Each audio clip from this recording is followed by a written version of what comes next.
प्रभु की इच्छा, एक बार उनके घर पर एक संत आ गए। संत के लिए उस राजा की कन्या ने बड़ी अपने हाथों से रच रच करके अच्छा भोजन बना करके खिलाया। उनके भोजन से संत प्रसन्न हुए और संतों ने कहा कि तुम बेटी कुछ मांग लो। उस कन्या के मन में आया कि मैं क्या मांगू। सोचती रही, काफी देर में उसने सोच लिया और कहती है, प्रभु मेरे को मौत देना, मैं मर जाऊं। राजा की कन्या थी, चाहती तो ये भी कह सकती थी कि मेरे को बहुत विश्व सुंदरी बना दो, मेरे को संसार का सम्राट का हो, उससे शादी करा दो। कुछ भी मांग सकती थी, लेकिन उसने क्या मांगा? मृत्यु मांगी कि मैं मर जाऊं बस। आज के जमाने में लोग मृत्यु से डरते हैं। डरते हैं, नहीं डरते हैं? क्यों डरते हैं? मृत्यु से जब डरते हैं जब मृत्यु के देने वाले का उन्हें दर्शन नहीं होता। देखो, एक हिरणी के बच्चे को भूख है, काय की भूख है? मनुष्य बनने की। जल पीती है संतों के हाथ पैरों का धोने का, और सब बहुत अच्छे राजा को घर जल मिल जाता है। हर किसी को भूख है, ये नहीं हिरणी के बच्चे को भूख है, देवताओं को भी भूख है मनुष्य बनने की। देवता भी चाहते हैं कि हम एक तरह से कभी ऐसा जन्म मिले जो हम एक बार मनुष्य बन जाए। रामायण में लिखा है कि बड़े भाग्य मानुष तन पावा, दुर्लभ सदगुण गावा। सुर कहते हैं देवताओं को। देवताओं को जो शरीर पाना दुर्लभ है, उस शरीर की भूख है देवताओं को। कौन से शरीर की? मनुष्य के शरीर। हम एक बार मानव बन जाए और भगवान का भजन करें। और जो मानव बन गए उनको भी भूख है। उनको भी भूख, छोटा बच्चा होता है उसको भूख होती है, उसको भूख पिलाते हैं। जब वो बच्चा बड़ा हो जाता है तो उसे विद्या की भूख होती है, विद्या से पिलाते हैं। विद्या पढ़ करके पूरा PhD कर लेता है तो उसको भूख होती है नोट की, नोट कमाने की, नोट कमाने लगता है। जब उसकी भूख होती है तो सोचता है शादी हो जाए, शादी हो जाती है। और बच्चों की भूख होती है, फिर अच्छा अच्छा से मकान बनाने की, अच्छा अच्छा रुच भोजन करने की भूख होती है। और किसी किसी परिवार में जो संत व्यक्ति के होते हैं, जिनके ऊपर प्रभु की कृपा होती है, उनके लिए भगवान के दर्शन की भी भूख होती है। हर किसी परिवार में भगवान के दर्शन की भूख नहीं होती। हर किसी के परिवार में अगर भगवान की भूख के दर्शन होते, भूख होती, तो बताओ, कोई आदमी सुबह उठ के ये कहता है इसकी भूख है, क्या वो चीज हमें मिल जाए, हे प्रभु हमें दर्शन दे दो। कोई माता हाथ उठा कह सकती है कि हम कह सकते हैं सुबह उठ करके हम भगवान से प्रार्थना करते हैं कि हमको दर्शन कर दो? कोई नहीं करता। किसी को भी भगवान की जरूरत नहीं है। केवल भगवान से चाहती सब कुछ है। भगवान से चाहती सब कुछ है कि मेरे मन की ये भी कामना पूरी हो, मेरे मन की ये भी कामना पूरी हो, मेरा ये भी काम चले, मेरा वो भी काम चले। लेकिन भगवान के दर्शन की भूख किसी को नहीं होती। लेकिन किसी किसी परिवार में भगवान के दर्शन की भूख होती है। जिस परिवार में भगवान की भूख के दर्शन होती है, उस परिवार की माता हो, पुरुष हो, बहन हो, भाई हो, वो प्रातः 3 बजे जगा,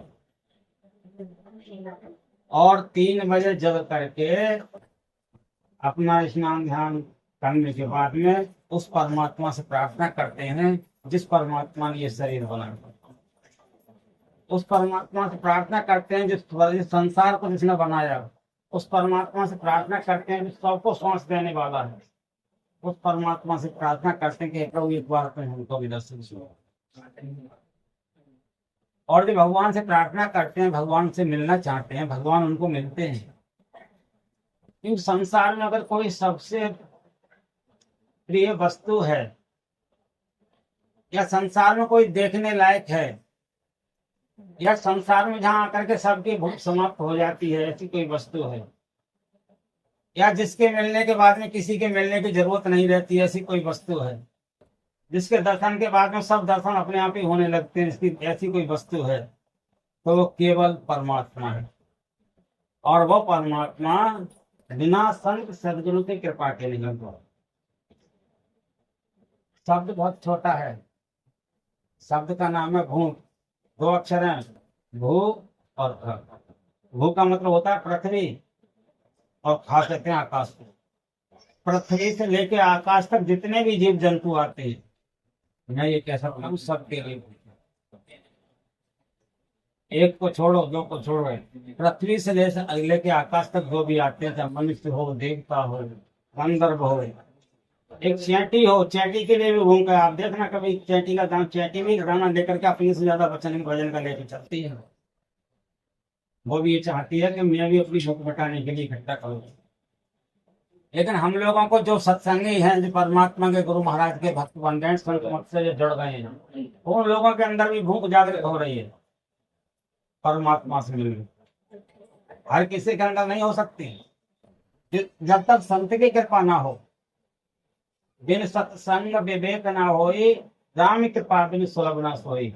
जब तक संत की कृपा ना हो तब तक सत्संग नहीं मिलता। सत्संग के लिए दो चीजों की आवश्यकता है, एक तो प्रभु की कृपा हो, श्री राम की कृपा हो, और किसी संत का संग हो। संत ऐसे हो जिन्होंने अनंत का दर्शन कर लिया हो। संत ऐसे हो जिनके दर्शन करने के बाद में सभी दर्शन फीके पड़ जाएं, ऐसे संत के दर्शन है। जिनकी वाणी सुनने के बाद में परमात्मा की वाणी भी सुनने लग जाएं, ऐसे संत हो। जिनकी वाणी को सुन करके देवता भी उनके कार्य करने पर तत्पर हो जाएं, ऐसे संत हो। ऐसे संत का संग जब मिल जाता है तब संसार में भूख समाप्त हो जाती, कहीं जाने की फिर इच्छा नहीं होती, फिर किसी के दर्शन की इच्छा नहीं होती। तो वहां स्वयं परमात्मा दर्शन देने के लिए आते हैं। ऐसे संत का संग मिला था ध्रुव के लिए, और ध्रुव ने जब 5 महीने बैठ करके तपस्या की, 5वें महीने में भगवान को आना पड़ा। देवताओं ने कहा प्रभु उनको दर्शन दे, तो ध्रुव को आपके दर्शन के लिए भजन कर रहे हैं। भगवान बोले किसको दर्शन दे? ध्रुव को। अरे यूं कहो कि ध्रुव के दर्शन कर लो, ध्रुव के दर्शन ले लो।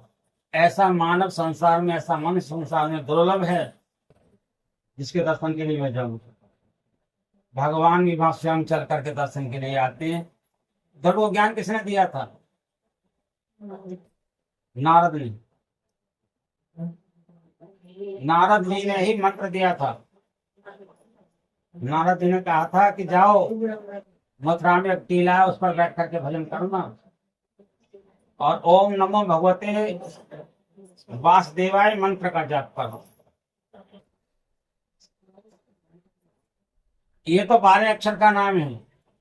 जब आदमी श्वास लेने का समय आता है तो 12 अक्षर का नाम नहीं ले पाता है।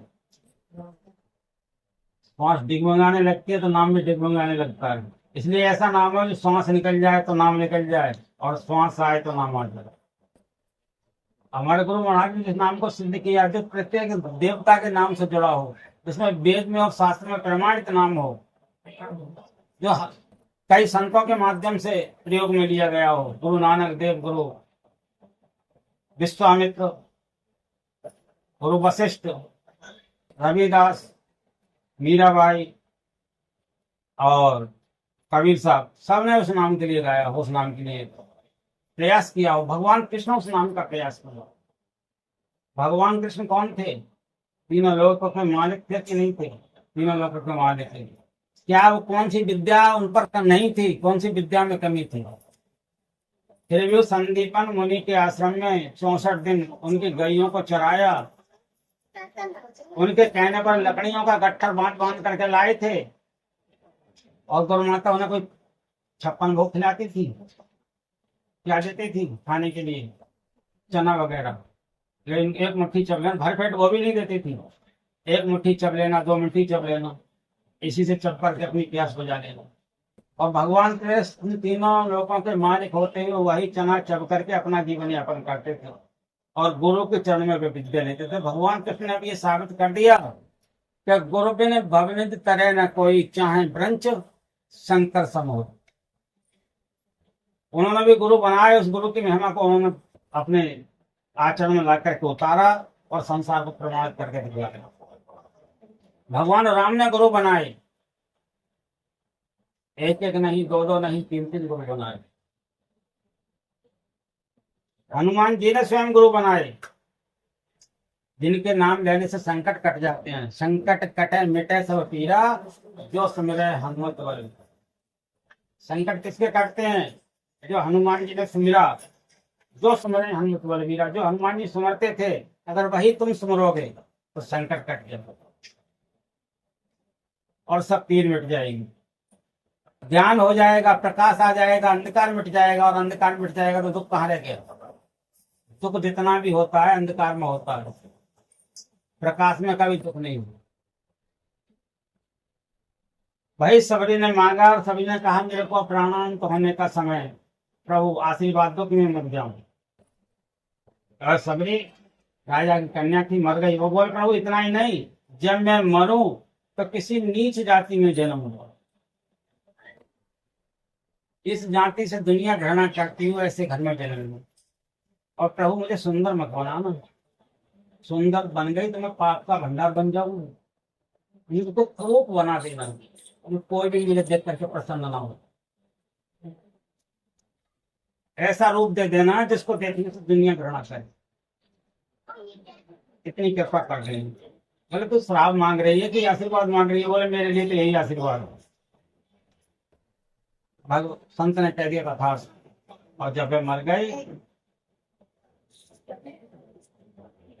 तो उसे दोबारा जन्म मिला सबरी का। जिन्हें हरिजन बोलते हैं उनके घर में परिवार में जन्म हुए।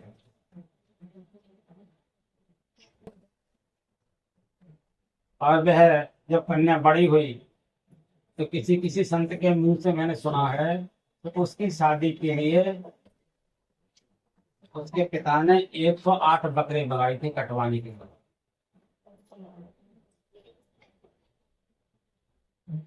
सबरी पर यह बर्दाश्त नहीं हुआ और अपने पति से जिसके साथ होनी थी उस पति को साथ लेकर के वहां से गई। पति ने उसका फेफड़ा उठा करके देखा, पति का नाम नहीं दिया किसी भी शास्त्र में, तो पति भी उसे जंगल में छोड़ करके चला गया। देखने में इतनी कुरूपा ही, एक बार देख रहे वो डर जाए। सबरी ने अपनी जो जंगल में झाड़ वगैरह होती है उनमें रह करके अपना जीवन यापन करना शुरू किया। भगवान की भक्ति कैसे होती है? हम लोगों को अगर थोड़ी गर्मी पंखा हवा कभी बंद हो जाए, थोड़ी देर गर्मी लग जाए तो पता नहीं कौन कौन क्या होगा, चैन नहीं आएगा। लेकिन भगवान के नाम पर जो बैठ जाते हैं उनको गर्मी का और सर्दी का एहसास खत्म हो। आज सबरी झारखंडों में रहती, देखती कहाँ पर सिंह रह रहे हैं, वहां जाती, वहां लकड़ियों का गट्ठा इकट्ठा करके देखती, फिर सो जाते, जैसे समय देखते थे झाड़ू लगाए। उन भक्तों उन संतों की सेवा कर रही है जो भगवान का भजन कर रहे हैं। एक बार मतंग ऋषि ने अपने शिष्यों से कहा कि ऐसा कौन व्यक्ति है जो हमारे पूरे इसको आश्रम को साफ कर जाता है और ट्रक में लकड़ी रख जाता है, काफी समय चलता हो गया उसका पता नहीं चलता। आप लोग सुनकर के देखिए। समस्त उनके शिष्य गाड़ते लग गए तो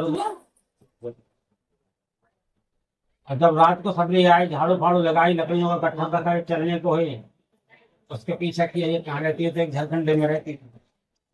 कंदमूल फल खा करके, पेड़ की पत्ती खा करके, छाल खा करके अपना जीवन यापन कर लो। ऐसी सबरी तो सामने अपने को पंपा पर नदी बहुत ही सरोवर का पानी नहीं पीने देते थे, उसने जाकर के पानी पी लेते कि समय देखकर।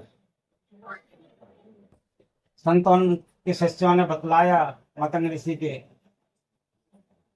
एक बिल्कुल काल पे उल्टा ज्ञान लूटा आती है, मुंह पर जैसी फंसी सी है और चुपचाप रख करके चली जाती है, वही साफ करते। बोले कल उसको आज रोक लो। दूसरे दिन को आज उसको रोक लिया, मतंग ऋषि के सामने उनको पेश किया।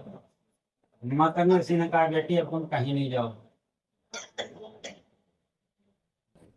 मैं आपको अपनी शिक्षा ग्रहण करता हूँ, मैं जो मंत्र दूंगा उस मंत्र को आप जपना, इसी कुटिया पे रहना और मेरा आशीर्वाद रहेगा। मैं रहूं या ना रहूं, लेकिन संत की बात कभी मिथ्या नहीं होती है, गुरु का वचन कभी टलता नहीं है। एक दिन भगवान राम का तुम्हें साकार दर्शन होगा और तुम्हारी तपस्या जिसमें दर्शन होगा पूरी होगा। भगवान के दर्शन के लिए रातों दिन लोगों ने भजन भी बनाया, सबरी कर रही रास्ता साफ कर भरा। उसके मन में थी आशा। मैंने कहा नहीं कि कोई कोई ऐसे भी होते हैं भगवान से मिलने के लिए चाहते हैं, कोई भक्त ऐसे मिले, पैसे के लिए गिनने जा रहे, तो बहुत वक्त होते हैं रात के 3 बजे उठ के दिल्ली बैठ जाएंगे, लेकिन भगवान के भजन करने वाले बिरले भक्त होते हैं। पैसों को डायरी में लिखने वाले तो घर घर में कॉपी मिल जाएंगे, लेकिन भगवान के यहाँ पर डायरी एक वही मिले, एक किसी की होगी जिसका नाम का लिखा जाता है, ये 3 बजे से बैठ करके भजन करता है। 3 बजे बैठे जाती थी भजन पर।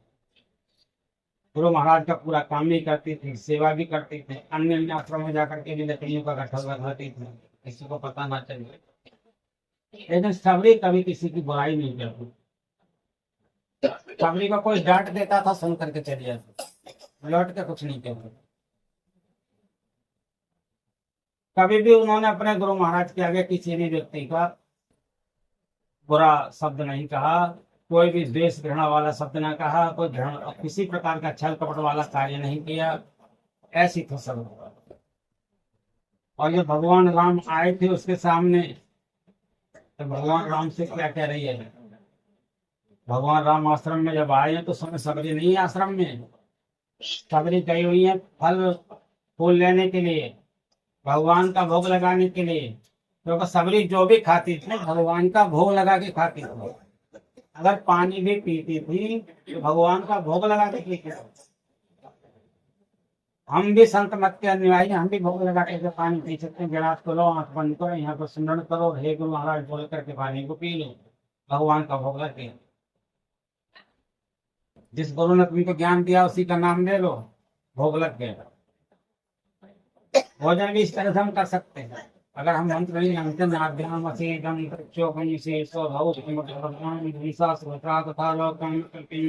इस मंत्र से नहीं भोग लगा सकते हैं, तो केवल अपने गुरु का नाम लो, थाली को आगे देखो और कहो तो प्रभु जो भी आपने प्रसाद दिया है इसको आप ग्रहण करें, अमृत में ही प्रसाद हम आपका खाएं, इससे हमारी सदा समृद्धि रहे और हम संसार को अच्छा ज्ञान दे करके अच्छे मार्ग पर लोगों को प्रेरणा दे, इसलिए पूरा विश्व आपकी तरफ चले, न कि न कर्मों अकर्मों की तरफ चले, सत्कर्मों की तरफ चले। यही आपकी प्रार्थना करते हैं।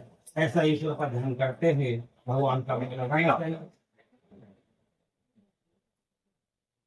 सबरी जब भगवान आए तो भगवान देख रहे कुटिया में चारों तरफ, सबरी नजर नहीं आई।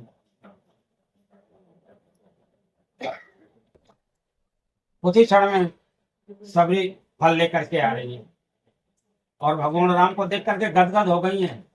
अगर कोई किसी की मनचाही चीज मिल जाए तो मुंह से जवाब नहीं निकलता है। तुम ईश्वर का भजन प्रतिदिन करो और एक दिन ईश्वर तुम्हारे सामने साक्षात खड़े हो जाए और तुम चाहो कि जुबान चल जाए, चल नहीं सकती। तुम चाहो आंख खोल के दर्शन कर ले, कर नहीं सकते, आंख बंद हो जाएगी, इतना बड़ा प्रकार। ऐसे भगवान को जब उन्होंने सामने देखा और जो गुरु ने रूप दिया था वही भगवान का रूप था। धनुष बाण हाथ में होगा, श्यामला स्वरूप होगा, एक घोड़े राजकुमार होंगे, उनके पास भी धनुष बाण होगा, बल तल वस्त्र पहने हुए होंगे और तुम्हारे पास आएंगे सबरी। उस दिन तुम घर पे दर्शन कर लेना। इस तरह से गुरु ने समझाया था।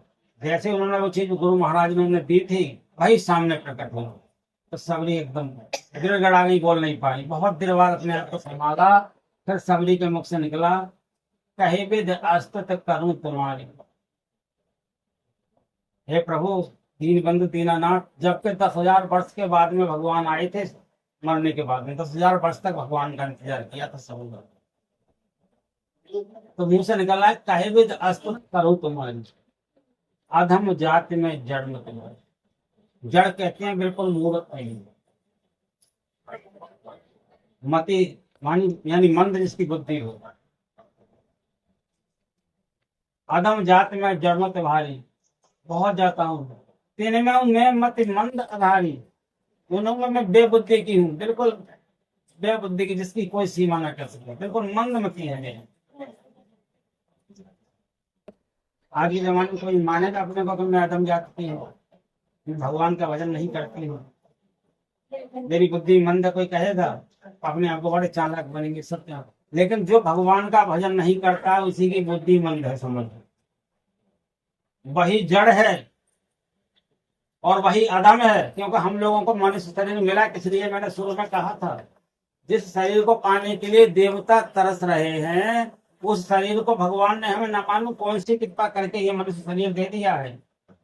और इस शरीर में आकर के हम संसार के वही विषय विकारों में लगे रहे। जिस काम को हमें भगवान ने भेजा वो काम नहीं कर सके, तो आप दोबारा ये नहीं कह सकते कि हम मनुष्य बनेंगे। 84 लाख योनियां भगवान के यहाँ पे पड़ी हुई, किसी भी योनि में भेज देंगे। ये जरूरी नहीं आपको पृथ्वी लोक में भेजेंगे, कोई से लोक में भेज देंगे, आप रोक नहीं पाएंगे क्योंकि वो सामर्थ्यवान है। इसलिए यही अधम जाति है हमारी। जो अधम जाति का मतलब क्या है? किसी भी जाति का नाम ये अधम नहीं, अधम उसका नाम है जो भगवान से मिलने के लिए नहीं चलता। चलना कहाँ पर है? किसी मंदिर में जाओगे तो मिलती तो वो खंडित भी हो जाएगी, लेकिन तुम्हारे के मन के मंदिर में जो मूर्ति बैठी हुई है उस मूर्ति की तरफ चलना है। निज तन में खोज सज्जन बाहर न खोजना, अपने ही घट में हर है अपने मत खोजना। दो नैन नजर जोड़ के एक लोक बना के, अपने में देख चुन चुन अपने में खोजना।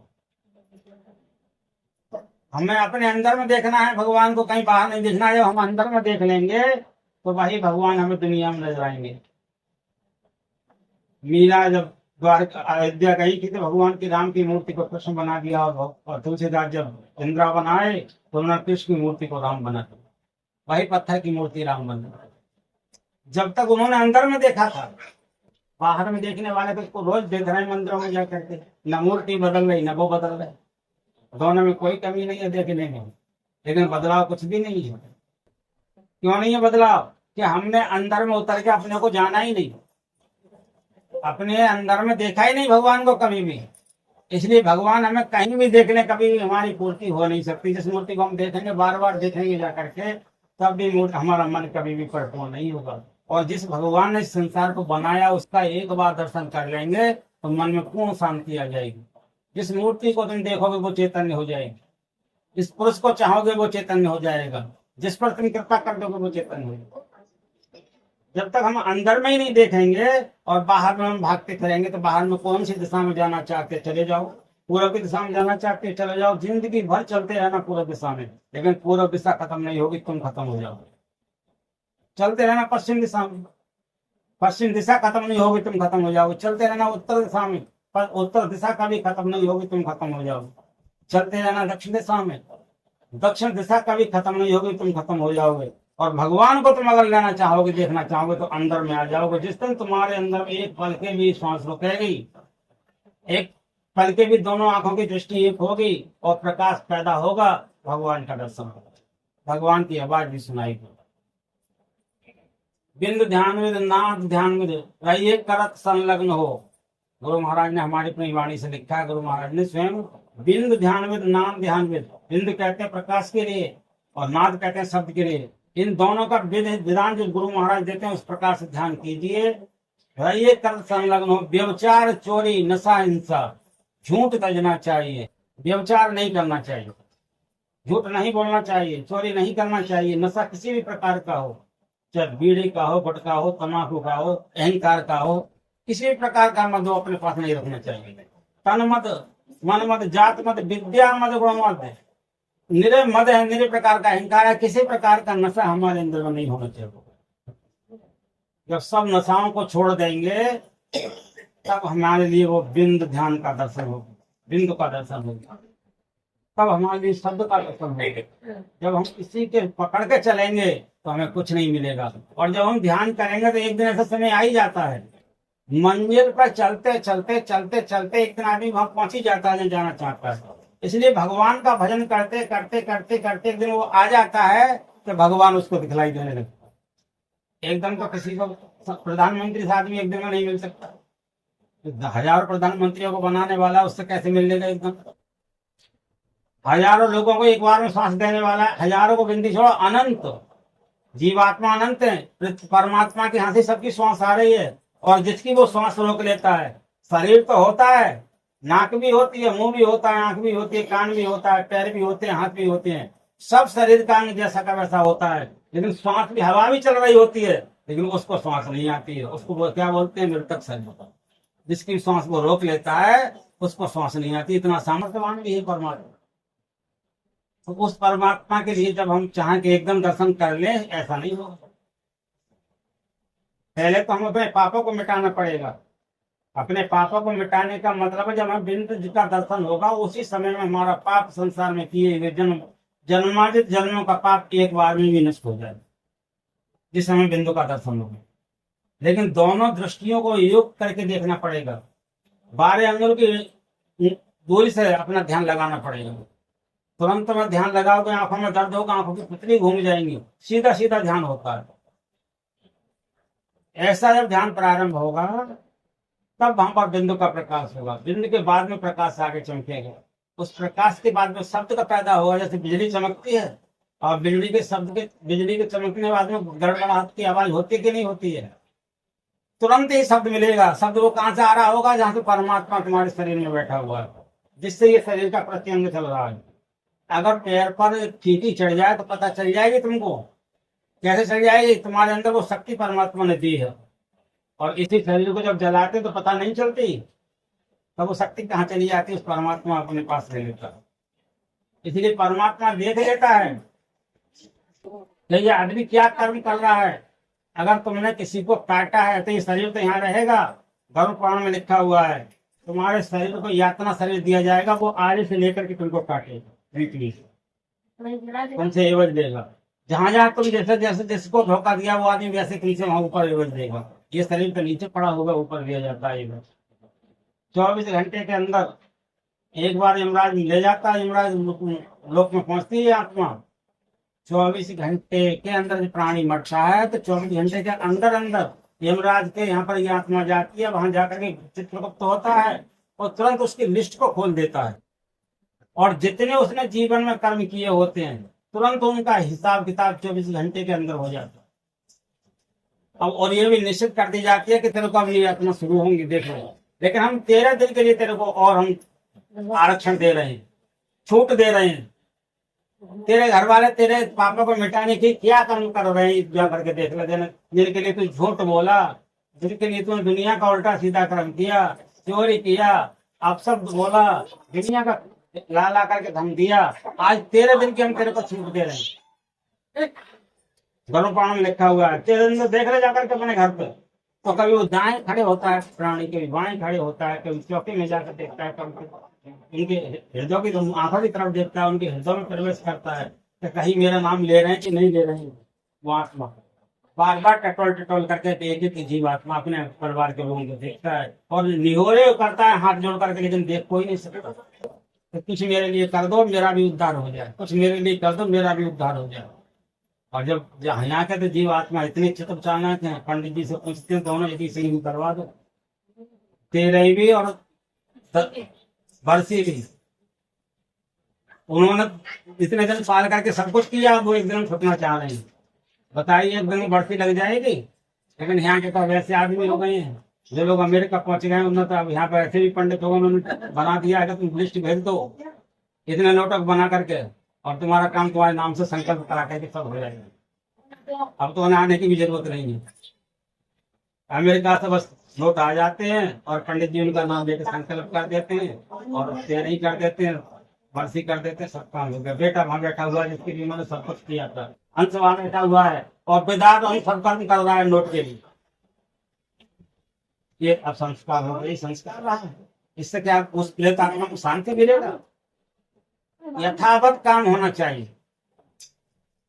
12 दिन का संस्कार है, 12 दिन में होना चाहिए। 10 दिन वाला संस्कार 10 दिन में होना चाहिए। एक दिन भी 19-20 नहीं किया जाना चाहिए। आजकल तो ये दिन पड़ गया, इसको आगे कर लो, इसको पीछे कर लो। अरे जो वेद शास्त्रों ने लिख दिया, प्रमाणित कर दिया, वो बेकार हो गया। हमने अपने मन से आगे पीछे कर दिया, वो सही हो गया। ऐसा ये संसार भ्रम में पड़ा हुआ, इसकी कोई सीमा नहीं। ऐसे उद्धार नहीं होता। उद्धार होने के लिए 13 दिन तक वो आत्मा भटकती है, भटकती हुई फिर यहाँ से रोती पीटती बिलखती हुई यमराजों की मार खाती हुई जाती। यमराज की मार कौन नहीं खाता है? वही नहीं खाता जो उस परमेश्वर का भजन करता है। उसे जाने से पहले पता मिल जाता है कि मुझे जाना कहाँ है। उसे कभी भी कोई यमराज नहीं मारता, कभी उसे यमदूत नहीं उसके पास नहीं आता जो भगवान का हो जाता। लेकिन भगवान का जब तक नहीं हो सकता जब तक किसी संत सदगुरु की कृपा प्राप्त न हो। अगर ऐसे सब भगवान के हुए होते तो काय को गुरु की शरण में राम गए होते, काय को कृष्ण गए होते, काय को हनुमान जी महाराज गए थे। जितने इतने महान संत आज तक संसार में हुए, प्रत्येक ने गुरु की शरण ली और उन्होंने सिद्ध कर दिया कि गुरु के दिए हुए मंत्र के माध्यम से ही अपनी जन्मार्जित कर्मों की यातनाओं को मिटा सकते हो, अपने पाप और पुण्य को मिटा सकते हो, और इनके मिटते ही भगवान का दर्शन हो जाता है। पाप नहीं, पुण्य भी मिटाना पड़ता है। पुण्य का अगर आपने फल रोक लिया और सोचा पाप मिट जाए तो पुण्य की हथकड़ी रहेगी। दो प्रकार की हथकड़ी होती हैं, एक लोहे की और एक सोने की।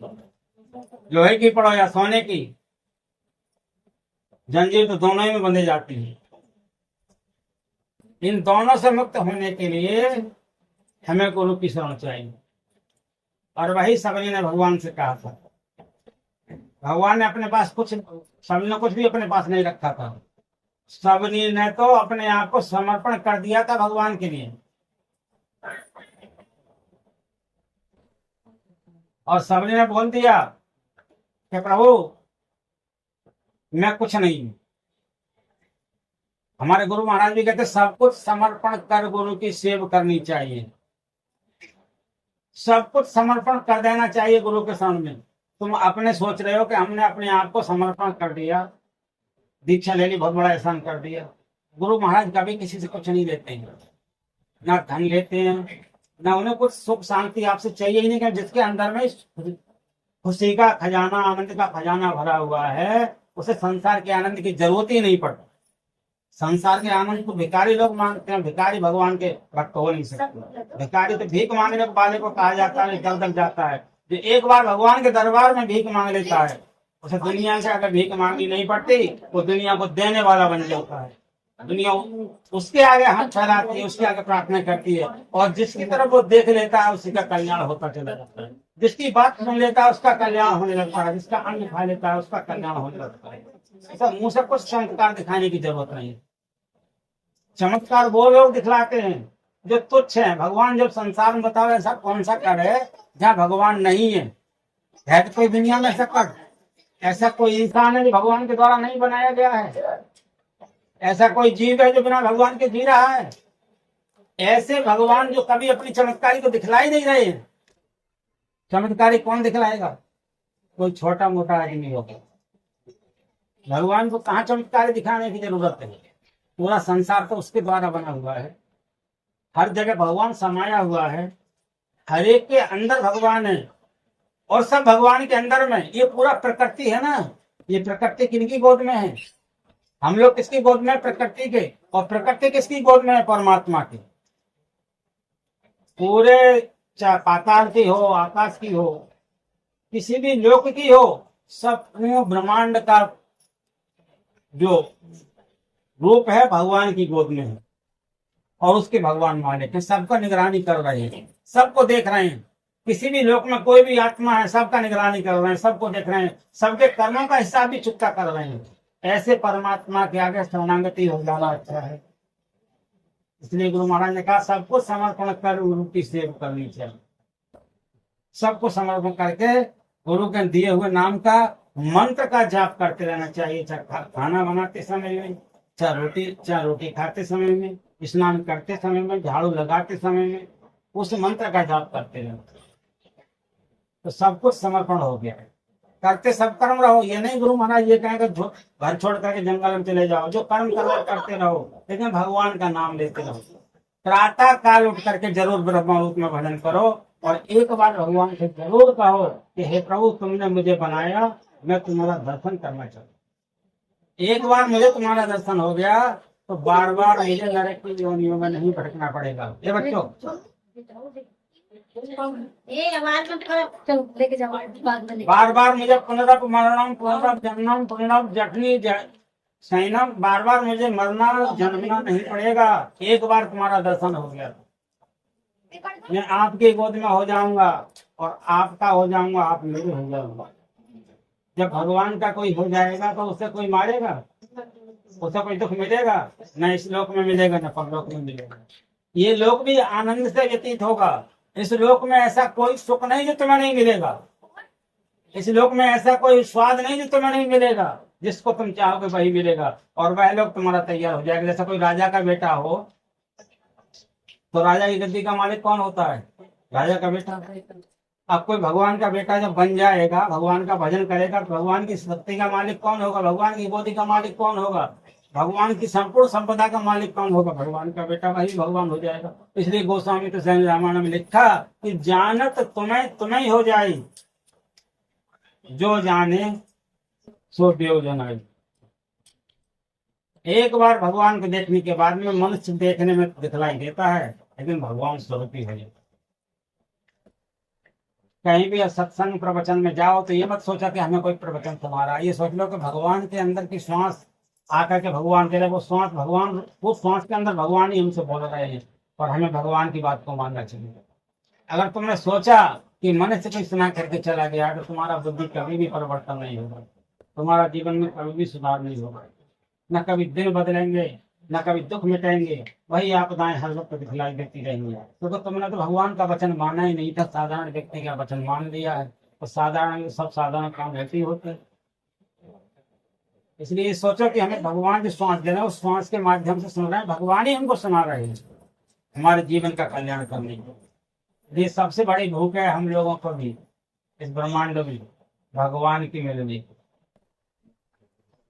जितने सत्संगी बैठे हुए हैं, अगर भगवान के मिलने की भूख नहीं होती, अगर सत्य की भूख नहीं होती, तो आप लोग काय को आए हो? गाने तो घर पे भी बहुत भी सुनवा लेते, किताबें घर पे भी काफी रखी पढ़ लेते, टीवी में रोज प्रवचन आ ही रहे देख लेते। जिसको भगवान की भूख होती है, वही भगवान के भक्तों से मिलने के लिए चलता है, और भगवान से भक्तों से जो मिलता है तो भगवान का ही हो जाता है। एक वो हुआ था राक्षस वृतासुर नाम का, उसने भगवान से कहा था, दोनों हाथ उठा करके, उन्होंने देखा अब इंद्र मुझे मार देगा, तो उन्होंने कहा प्रभु न चपार विष्टम, न नाक विष्टम, न सार्वभौमो, न रसाधिपत्यम, ओ परम भंगा, न 4 प्रकार की सिद्धियों में कोई सिद्धि चाहिए जिससे लोगों का मैं कल्याण करने के लिए संसार में पूजनीय हो जाऊं। ये सिद्धियां होती हैं, मैंने तुम्हारे मन की बता दी, तुम्हारा ये काम बता दिया, ये काम ऐसा हो जाएगा, ये काम ऐसा हो गया, तो फलानी जगह था, उस समय में आ रहा था। ये सिद्धियों के अंदर सब आती हैं। 8 सिद्धियों में जो होती है, जैसे हनुमान जी प्राप्त की थी, लेकिन हनुमान जी ने कभी प्रयोग नहीं किया अपना चमत्कार दिखाने के लिए। सदा भक्त बन करके रहे भगवान के चरणों में, सदा भक्ति मांगी, और हनुमान जी तो कह भी दिया, कहे हनुमंत विपत तब होई जब तक सुमिरन भजन ना होए। भगवान ने कहा संसार में जब तक, हनुमान जी ने कहा जब तक विपत्ति नहीं मिटेगी किसी की भी, जब तक वो आदमी भगवान का सुमिरन और भजन नहीं करेगा। अब हनुमान जी को हम माने और हनुमान जी की बात को नहीं माने, तो हनुमान जी की हम पे कृपा होगी? कदापि नहीं हो पाएगी। अब भगवान शिव को हम माने, भगवान शिव की नहीं माने, भगवान शिव की हम पे कृपा होगी? भगवान शिव कहते हैं उमा कहूं मैं अनुभव अपना। भगवान शिव माँ पार्वती से कह रहे हैं कि हे पार्वती, मैं अपने अनुभव की बात कह रहा हूँ। बिन हर भजन जगत सब सपना, संसार में कुछ भी अपना नहीं। जैसे सो करके उठते हैं और सपन देखा तो दिखलाई देता है कहाँ रहा, और जब सो जाते हैं तो 100 की नोटों की गड्डी कमा करके रख देते हैं, पता रहता है कौन से कोने पर रखी है, वो सब उठा करके ले जाकर बता सकते कौन ले गया। ये सब स्वप्न हो जाता है सोते समय ही। और एक दिन ऐसा होता है सब स्वप्न भी स्वप्न में गया, और जो कुछ जीवन में किया वो भी स्वप्न में गया, कुछ भी तुम्हारा नहीं बचा। तो बचा एक कौन? जो तुमने भजन किया, क्योंकि जिसका तुमने भजन किया तुम उसी के दरबार में जा रहे हो, वही तुम्हें पार करे। इसलिए भगवान शिव स्वयं कहते हैं, इसलिए स्वयं भगवान भजन करने के लिए अपना आसन लगा करके बैठने का भी देखना, भगवान शिव के रूप को यूं दिखलाई देगी। हनुमान जी का भी रूप यही दिखलाई देगा।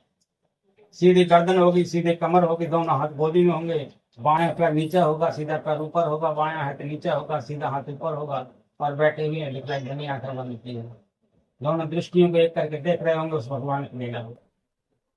ऐसे भगवान शिव कहते हैं उमा कहूं मैं अनुभव अपना, बिन हरे भजन जगत सब सपना। सब संसार में स्वप्न है, स्वप्न के समान सब चला जाएगा। ये शरीर भी स्वप्न के रूप कर ही में समा जाएगा, इसका भी पता नहीं चलेगा इसकी हड्डियां कहाँ कहाँ पड़ी हैं। ऐसे भगवान का अगर आपने भजन नहीं किया तो जो देवता जिस योनि को पाने को तरस रहा है, तुम इस योनि को छोड़ करके कहाँ जाओगे बताओ।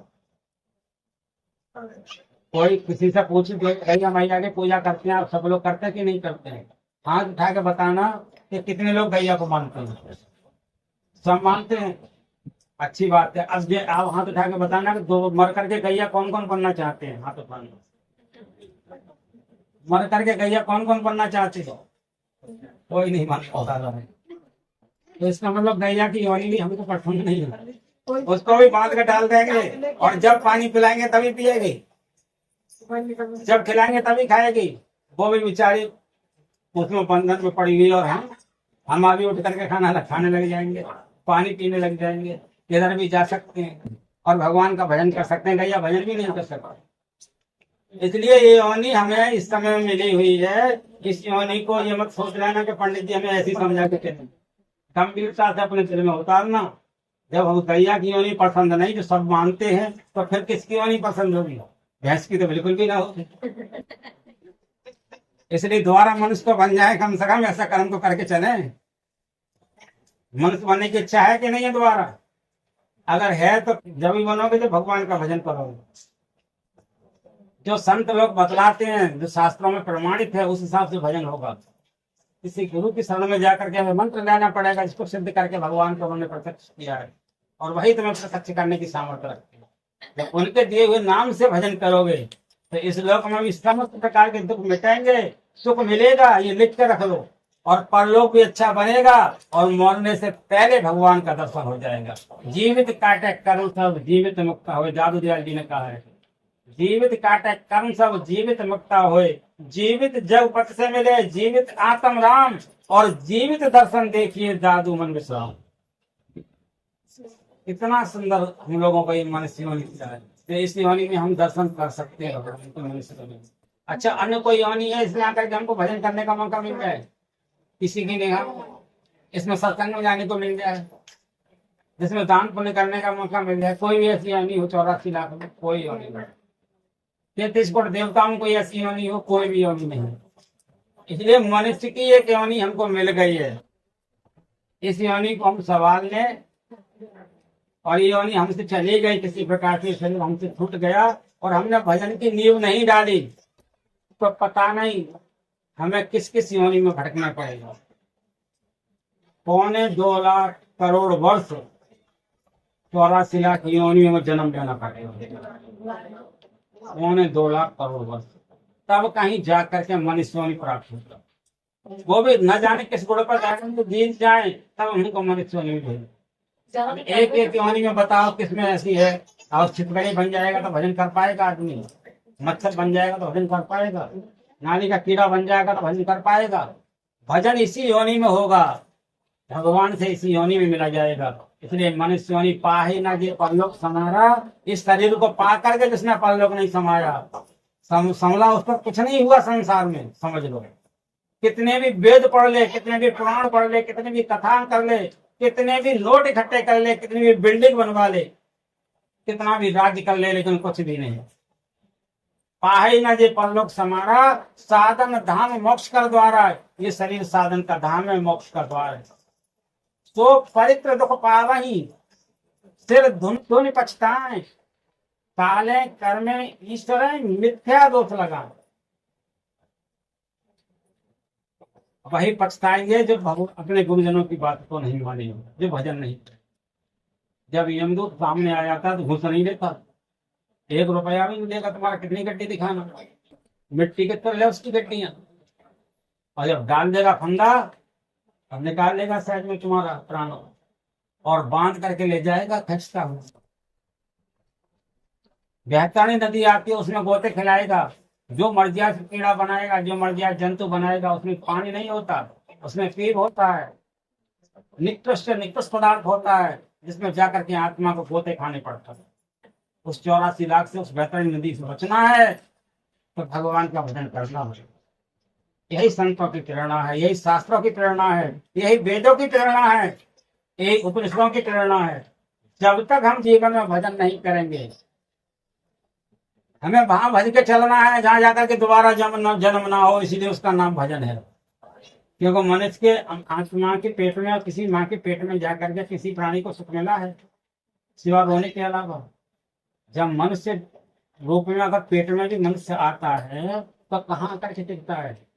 जहाँ करके मल मूत्र है, विष्ठा है, पीप है, खाना पीने का पदार्थ है, खून है, हड्डियां है, मांस है, ऐसी जगह हम लोगों को रखा जाता है। अब हमारा हाथ कहीं कट जाए उसको देखने में अच्छा लगता है, और जब हम उसमें बंद रहते हैं तो कैसा लगता होगा उसमें आत्मा? देखिए कितने दुख की बात है। उस दुख में आकर के हमको 9 महीना रगड़ा जाता है। आंख कान मुंह होते हैं, मच्छर मार के पेट में रहने वाले कीटाणु त्वचा के अंदर आकर प्रवेश कर जाते हैं और हम एक थैली में बंद हो जाते हैं। उसमें पानी भरा होता है। माँ गर्म खाती है तो गर्म जहर की तरह लगता है, तेजाब की तरह। ज्यादा मिर्च खाती है वो वैसा ही लगता है, तेजाब की तरह। हर सब उसका जैसा खाना है हमारे शरीर पर बड़ा जलन पैदा करता है। हम किसी से कह भी नहीं सकते हैं। हाथ होते भी हाथ नहीं उठा सकते, मुंह होते भी नहीं चला सकते, पैर होते भी नहीं हिला सकते। ये सब दुख हम भोग करके आ रहे हैं, और ये दुख हमको जब मरेंगे तब भी भोगना पड़ेगा। परिवार सब सामने खड़ा होगा, मुंह भी होगा लेकिन बोल नहीं पाए। आंख होगी देखती रहेगी, आंसू निकलता रहेगा। कान होगा सुनता रहेगा, हाथ होगा उठ नहीं पाएगा। और हम देखते देखते सबको देखते देखते चले जाएंगे। कोई हमारी आह को भी नहीं समझ पाएगा। इतनी पीड़ा हमारे शरीर में हो रही होगी कि जुबान बोलना बंद कर जाएगी उस पीड़ा के दुख को देखने। इस शरीर का कंपाईमान हाल होगा। एक उस समय में हम जाएंगे तो हम किसको पुकार पाएंगे? अगर उस समय में हमने नाम जपा है तो नाम ही हमारा कवच बन के रक्षा करेगा, और यमदूतों से हमको छुटा लेगा और उस ब्रह्म लोक को ले जाएगा, उस परमात्मा के लोक को ले जाएगा जहाँ हमारा सदा के लिए दुख मिट जाए। इसलिए इसी योनि में हम कर्म अपना करके बोले, जैसा चाहे वैसा करो। अच्छा कर्म करेंगे तो अच्छा फल मिलेगा, और निकृष्ट कर्म करेंगे तो निकृष्ट फल मिलेगा। भगवान तो फल देने के लिए बैठे हुए हैं। गुरु महाराज ही एक ऐसी शक्ति है जो आदमी को उसके पापों से मुक्त कर देते हैं। गोस्वामी तुलसीदास ने रामायण में, कलयुग में रामायण लिखी, सत्ययुग में नहीं लिखी। और उन्होंने लिख दिया, सन्मुख जो संत थे उन्होंने लिख दिया ये स्वयं को प्रकाशित करते हुए। शब्द ये नहीं कहा कि संत के लिए कह रहा हूँ, क्योंकि उनके अंदर परमात्मा मौजूद थे। परमात्मा के लिए कहा उन्होंने, कहा सन्मुख हो जीव जन्म होई, जन्म कोट है विनाशो कभी। तो ऐसे संत की शरण में जाते ही जन्मादित कोट कोट जन्मों के पापों को हर लेते हैं, और वही अपना मंत्र देकर के इस लोक में हमारी यमदूत से रक्षा करते हैं, और परलोक तक वही शांति प्रदान करते हैं, इस लोक में भी शांति प्रदान करते हैं। ऐसे गुरु की शरण में जाकर के अगर हम उस नाम का जपें, उस नाम को ध्यान करें, उस रूप का ध्यान करें जो गुरु महाराज हमको दें। पहले साकार ध्यान होता है, फिर निराकार ध्यान होता है। साकार से ही निराकार में प्रवेश किया जाता है, एकदम कोई निराकार में प्रवेश नहीं कर सकता। इसलिए गुरु की शरण में जाकर के सब कुछ प्राप्त होता है। जब तक गुरु की शरण नहीं मिलेगी तब तक कोई भी भगवान को प्राप्त नहीं कर सकता। ये राम ने प्रत्यक्ष कर दिया, कृष्ण ने प्रत्यक्ष कर दिया। कोई भी विद्या भी हो बिना गुरु के पूर्ण नहीं हो, किसी भी प्रकार की विद्या हो। इसलिए गुरु ने भवदित तरह कोई चाहे वृंश शंकर सम होई। आज सबरी इसी प्रकार से हाथ जोड़ करके कह रही, प्रभु कह विद अस्तुत करूं तुम्हारी। गुरु ने जो दिया किया था, जो कहा था वो पूर्ण हो गया। अब मेरी जुबान में तो ये भी ताकत नहीं परमात्मा की मैं आपकी स्तुति कर सकूं। जिसके सामने भी परमात्मा प्रस्तुत होते हैं, प्रत्यक्ष होते हैं गुरु की कृपा से, उसकी जुबान में ताकत नहीं होती है कि वो परमात्मा की स्तुति कर से। जुबान चलती नहीं, आंख से कुछ दिखलाई देता ही नहीं, आंख बंद हो जाती। इतना बड़ा प्रकाश होता है, ज्यादा तेज प्रकाश में आंख वैसे भी नहीं चमकती है, लेकिन जब परमात्मा का दिव्य प्रकाश होता है उस समय में आंख नहीं देख सकती। आपकी दिव्य दृष्टि देखती है, आपका तीसरा नेत्र देखता है, आपकी आत्मा सुनती है, आपकी आत्मा बोलती है, लेकिन ये जिह्वा नहीं बोल सकता। तभी तो कहा गया जब आत्मा परमात्मा से बोलती है कि ये आत्मा है शरीर के बंधन में, और परमात्मा है शरीर से मुक्त, वो समस्त शरीरों की रक्षा करने वाला है, तो आत्मा उसका अंश है। इसलिए कहा गया ईश्वर अंश जीव अविनाशी, चेतन अमल शैल सुखराशि। ऐसे परमात्मा के दर्शन के लिए हमें हाथ पैर लेकर के नहीं चलना पड़ेगा, हमें शरीर लेकर के नहीं चलना पड़ेगा। हमारे शरीर में 14 नौकर भगवान ने हमको दिए हैं। भगवान ने हमें अपना बेटा बना करके भेजा है। 84 लाख योनि में कोई भी अपना बेटा नहीं बनाया, लेकिन हमको बना दिया। हमको 5 कर्म इंद्रिया दी, 5 ज्ञान इंद्रिया दी। कोई पशु के लिए कर्म इंद्रिया ज्ञान इंद्रिया अलग से नहीं देंगे। हमको मन दिया, हम अपने मन से सो सकते हैं, उठ सकते हैं, बोल सकते हैं, नहीं बोल सकते, जिससे देख करके चाहे मन की इच्छा से खुश हो जाए, मन की इच्छा से नाराज हो जाए। हमें मन दिया, बुद्धि दी, चित्त दी, अहंकार दी, ये 14 इंद्रियां हमको दी। हम इनको अच्छी तरह से इनके संग ना चलें, इन्हें अपने इशारे पे चलाएं। हम इन 14 इंद्रियों के संग ना चलें, क्योंकि ये हमारे लिए भगवान ने नौकर दिए हैं। ये नौकर हमारे साथ जाने वाले नहीं है। मालिक के साथ कभी नौकर जाता है? तो आत्मा के साथ ये कैसे चले जाएंगे? इन नौकरों से अच्छा काम लें, काम से भाई सुने, इसमें कबाड़ा ना भरे, किसी की गालियां ना भरे, किसी की बुराई ना सुने इन कानों से, समय व्यर्थ नहीं जाने दें। इस आंख से वही देखें जिसमें तुम्हें ईश्वर का स्वरूप नजर आ रहा हो। तुम्हारी कृपा, गुरु की कृपा से तुम्हें जिस तरह देखो उधर ईश्वर का स्वरूप दिखने लग जाए, वही इस आंख से देखें। क्योंकि जो ईश्वर तुम्हारे लिए रूप दिया है, गुरु तुम्हारा रूप दिया है, उसी रूप में सब समाये हुए। वही कानों से सुने, मन से वही बोले जो भगवान को प्रिय लगने वाला हो। जो तुम्हें प्रिय नहीं लगेगा वो भगवान को भी प्रिय नहीं लगेगा। वही जुबान से बोले, और वही हाथों से करें जो शास्त्रों के द्वारा निमित्त हो। वही मुंह से खाएं जो शास्त्र आज्ञा देते हो। अभक्ष के लिए नहीं खाएं, अभक्ष के लिए नहीं पिए। जब ऐसा हम करने लग जाएंगे और साधु आज्ञा के अनुसार चलेंगे तो साक्षात हमारे सामने परमात्मा प्रत्यक्ष हो जाएगा। परमात्मा हमसे दूर नहीं है, हम परमात्मा से अपने कर्मों के कारण दूर हैं। क्योंकि परमात्मा हमसे दूर होते तो हमको श्वास नहीं दे पाते। परमात्मा हमसे दूर होते तो हम कुछ भी धर्म कर्म नहीं समझ पाते। हम परमात्मा से दूर अपने कर्मों के कारण हो गए। तो हमें वह कर्म करने हैं जो उन्होंने अपनी हमारे लिए लोग कर दिए, उनके माध्यम से कराने हैं वह कर्म जिससे हमारे परमात्मा प्रसन्न हो।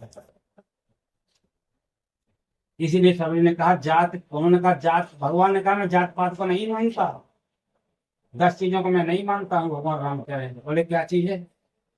जात पात कुल धर्म बड़ाई, धन बल पर्जन गुण चतुराई, इन 10 चीजों को मैं नहीं मानता।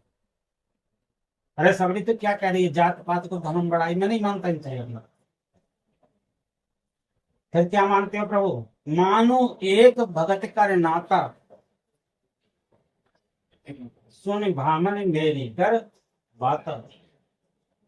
मैं अगर किसी को मानता हूं तो उसी को मानता हूं, वही मेरे परिवार का है, वही मेरा सगा है, वही मेरा अपना है, वही मेरा जन्मांजित संबंधी है, और उसका मैं हो गया हूं और वो मेरा हो गया है जो मेरी भक्ति करता है। दुनिया वाला कर्म कौन कर रहा है वो जाने, उसका कर्म जाने, वो भोगेगा जैसा करेगा। लेकिन मेरे भक्त कर जो अपराध भगत कर करही, राम रोष पावत सो जरही। ऐसा भगवान ने सबरी से कहा। अब देखिए, हमें भक्त बनना है कि राक्षस बनना है, कि देव बनना है कि पितृ बनना है कि कीड़ा मकोड़ा बनना है, हम अपना निर्णय इस मनुष्योनि में स्वयं ले सकते हैं। हमें भक्त बन करके जीना है। पासपोर्ट यंत्र चित्रो निकंत चा पितामह, पदम पुराण में लिखा हुआ है। मद वंश व्यस्त हो जाता, नष्टाता भविष्य। भगवान उससे प्रसन्न हो जाते हैं, देवता उसके प्रसन्न हो जाते हैं, उसके पितृ उससे प्रसन्न हो जाते हैं जो थोड़े भी भक्ति मार्ग पर चलने लगता है। अब भगवान उससे मद वंश वैष्णव, भगवान कहते हैं तो मेरे वंश का है, वैष्णव वंश का है, विष्णु भगवान का है।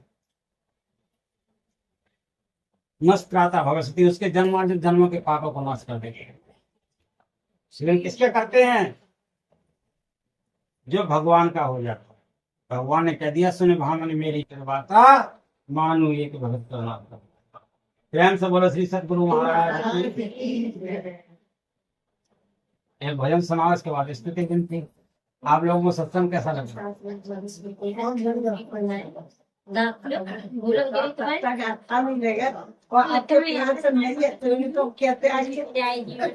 आपसे नहीं, सबसे सबको देखने लगना चाहिए। सब लगे तो सब भजन करें, मैं इसलिए कहना चाहता हूँ।